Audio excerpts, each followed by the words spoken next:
Welcome to CBS Easy.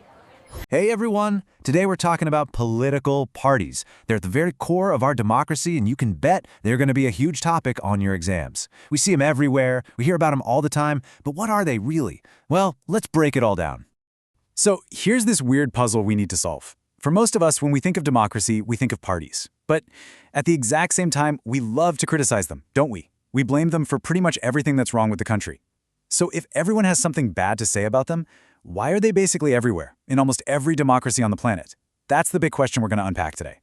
And this classic cartoon from your textbook just nails that feeling of frustration. I mean, look at it. You've got the common man, he's clearly worried, asking, where have all our leaders gone at a time like this? And if you look closely, you can see them. They're all perched up there on this rickety platform, totally wrapped up in their own little arguments. It's such a powerful image, and it really sets the stage for what we're about to explore. So here's our game plan. We're going to start with the basics. What even is a political party? Then we'll get into what they actually do and why we even need them. After that, we'll talk about how many parties is the right amount, zoom in on India's system, and then finish up with a super quick recap to get you ready for your exams. Let's do this. Okay, first things first. Before we can get into the deep stuff, we need to have a really solid, crystal clear definition of what a political party is. Here it is, the textbook definition. But let's make it simple. A political party really has two main goals. Number one, contest elections. Number two, hold power in the government. And how do they do that? By getting a group of people to agree on some shared policies and programs that they argue are for the good of the whole country. All right, keyword alert. This is a big one for your exams. Partisan. Think about it. A party represents a part of society. So a partisan is someone who is super committed to that one party, that one part. And this leads to partisanship, which is all about taking a side, sometimes so strongly that it's hard to see the other point of view. It's a key idea for understanding party politics. So, what's a party actually made of? Well, it's not just one giant group. It's better to think of it in three layers. Up at the top, you've got the leaders. They're the ones making the big calls. Then you have the active members. These folks are the engine room, the ones who organize rallies and meetings. And at the foundation, you have the followers. That's all the people who feel a connection to the party and give it their vote. So we know what a party is, and we know who's in it. But what do they actually do all day? What's their job description? Turns out, it's a whole lot more than you probably think. Just look at this list. Their to-do list is huge. Yeah, obviously they contest elections, but they also put forward different policies, which gives us voters a real choice. They're the ones who play a huge role in making laws for the country. And of course, if they win, they get to form and run the government. But what if they lose? Well, then they have another vital job, to be the opposition, keeping the government in check. On top of all that, they shape public opinion and help people like you and me get access to government services. They're basically the gears that make a democracy turn. Okay, so we know what they are and what they do.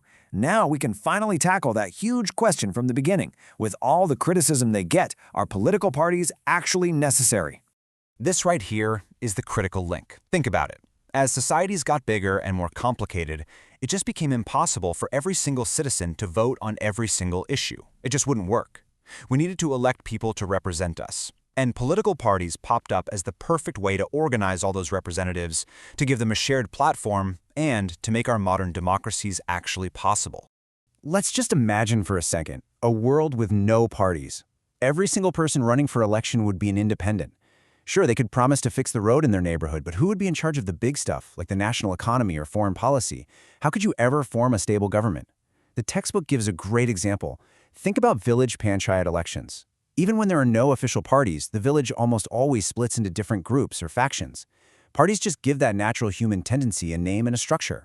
And that brings us to the bottom line, a really powerful conclusion. You might not always like them, you might get super frustrated with them, but at the end of the day, a big modern democracy just cannot work without them. They are literally a necessary condition.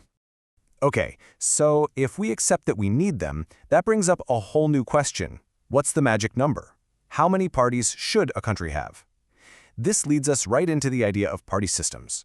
So looking around the world, you basically see three main flavors. First, you've got the one-party system, like in China, where the citizens don't really get a choice. Then there's the two-party system, like in the US or the UK, where power mostly just bounces back and forth between two big players.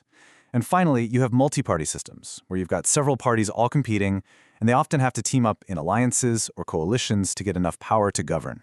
So, where does India fit in all this? Well, India is the classic example, probably the biggest and most complicated example in the world of a really vibrant and yes, sometimes chaotic multi-party system. Get a load of this number. Over 750. That's how many political parties are officially registered with the Election Commission of India. Now, obviously, not all of them are major national contenders, but that sheer number tells you something about the incredible diversity of this country. The different opinions, regions, and identities all looking for a voice. And you can see that diversity right here. You've got all these symbols, the lotus, the elephant, and so many others. Each one stands for a different party, a different set of ideas, and a different part of society. This variety is what India's multi-party democracy is all about. All right, we have covered a ton of ground. Now it's time to lock in all that knowledge with a final, super fast recap. These are the absolute hotspots, the things you have to know for your exam. Ready? So, let's nail it down. The definition, it's all about contesting elections to hold power. The three components: leaders, active members, and followers. Don't forget that key term, partisanship, that strong commitment to one side. The big idea: parties are absolutely necessary for a big democracy to function. And finally, India's system is a massive multi-party system. Got it? Awesome. Okay, let's end with one last check to make sure it all stuck. We started with the very basics, so let's end there. A group of people who come together to contest elections and hold power in the government is called a what? I'll let you fill in that blank. Thanks so much for tuning into this explainer. Thank you for watching with us. See you next time.